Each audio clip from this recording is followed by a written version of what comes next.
আসসালামু আলাইকুম এভরিওয়ান, কেমন আছেন? আবারও ছোট একটা ভিডিও নিয়ে আমি আপনাদের মাঝে হাজির হয়েছি। আশা করি আপনারা সবাই ভালো আছেন। আজকে আমি ছোট ছোট ডাটা রান্না করব, সাথে শাকগুলোও নিব।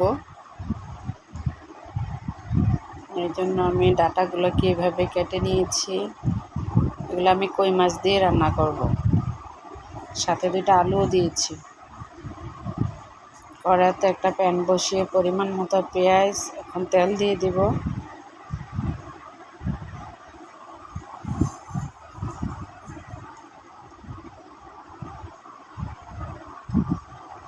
এখন দিয়ে দেবো আদা রসুন বাটা 2 চামচ,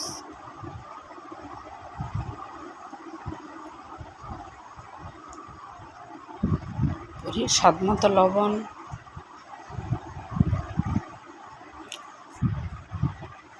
1 টেবিল চামচ মরিচের গুঁড়া, 1 চামচ থেকে একটু কম হলুদের গুঁড়া,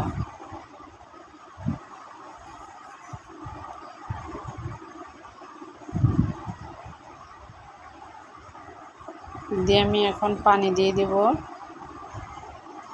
দিয়ে মশলাটা ভালোভাবে কষিয়ে নিব। আধা চামচ জিরার গুঁড়ো দিয়ে দিব।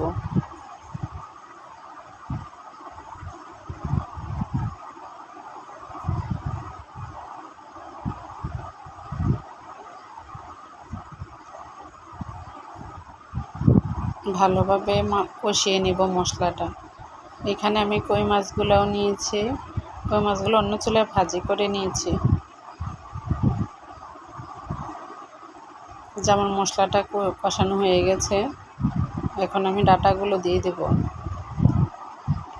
ডাটাগুলো খুব কচি ছিল, আপনারা দেখতেই পাচ্ছেন, ছোট ছোট ডাটা এগুলো।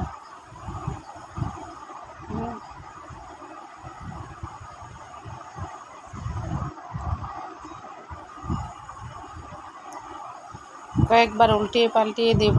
এই যে আমার কষানো হয়ে গেছে, আমি অনেকটাই সিদ্ধ করে ফেলেছি কষানোর মধ্যে। সব তরকারি যত কষানো ভালো হয়, খেতেও খুব ভালো লাগে। এখন আমি পরিমাণ মতো ঝোল দিয়ে দেব। এখানে আমি গরম পানি ইউজ করেছি। তরকারিতে গরম পানি দিলে তরকারির যে একটা পানসা ভাব থাকে, ওইটা আর হয় না।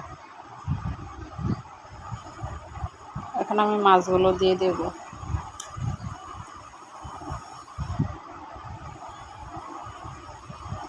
আমার ভিডিও যদি আপনাদের কাছে ভালো লেগে থাকে, তাহলে অবশ্যই লাইক, কমেন্ট এবং শেয়ার করে দিবেন।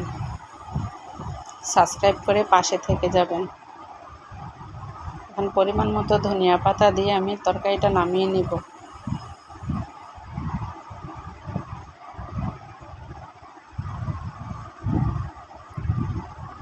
ভালো থাকবেন সবাই। আসসালামু আলাইকুম, tata, bye bye, and take care.